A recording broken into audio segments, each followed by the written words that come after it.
Tollywood super star Mahesh Babu craze గురించి ప్రత్యేకంగా చెప్పక్కర్లేదు. ఆయన ఎక్కడికి వెళ్లినా అక్కడ జనసందోహం కనిపిస్తుంది. తాజాగా బెంగళూరులో కొత్తగా ప్రారంభమైన ఏఎంబి సినిమాస్ ప్రారంభోత్సవానికి మహేష్ బాబు ముఖ్య అతిథిగా విచ్చేశారు. అయితే అక్కడ మహేష్ కు ఎదురైన అనుభవం ఇప్పుడు సోషల్ మీడియాలో హాట్ టాపిక్ అవుతుంది. మహేష్ బాబు వస్తున్నారన్న విషయం తెలుసుకున్న కన్నడ అభిమానులు భారీ సంఖ్యలో థియేటర్ వద్దకు చేరుకున్నారు. మహేష్ కారు దిగడమే ఆలస్యం. ఆయనను ఒక్కసారి చూసేందుకు, ఫోటోలు తీసుకునేందుకు ఫ్యాన్స్ ఒక్కసారిగా మీద పడ్డారు. పరిస్థితి ఎంత తీవ్రంగా మారిందంటే మహేష్ బాబు జనసందోహం మధ్యలో పూర్తిగా ఇరుక్కుపోయారు. మహేష్ బాబును సురక్షితంగా లోపలికి తీసుకెళ్లడం పోలీసులకు, వ్యక్తిగత సెక్యూరిటీ సిబ్బందికి పెద్ద సవాల్గా మారింది.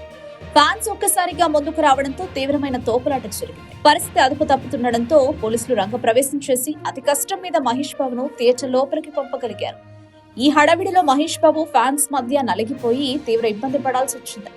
మహేష్ బాబును చూడాలనే ఉత్సాహంతో ఫ్యాన్స్ నియంత్రణ కోల్పారు. సెక్యూరిటీ వలయాన్ని దాటుకుని మరీ హీరో వైపు దూసుకెళ్లడంతో అక్కడ కాసేపు ఉద్రిక్తత నెలకొంది. ఎలాగోలా థియేటర్ లోపలికి చేరుకున్న Mahesh AMB cinemas grand opening ను పూర్తి చేశారు. అభిమానుల ప్రేమకు కృతజ్ఞతలు తెలిపినప్పటికీ ఇంతటి భారీ స్థాయిలో జనం వస్తారని సెక్యూరిటీ సిబ్బంది అంచనా వేయకపోయినట్లు కనిపిస్తోంది. ప్రస్తుతం దీనికి సంబంధించిన వీడియోలు నెట్టింట వైరల్ అవుతున్నాయి.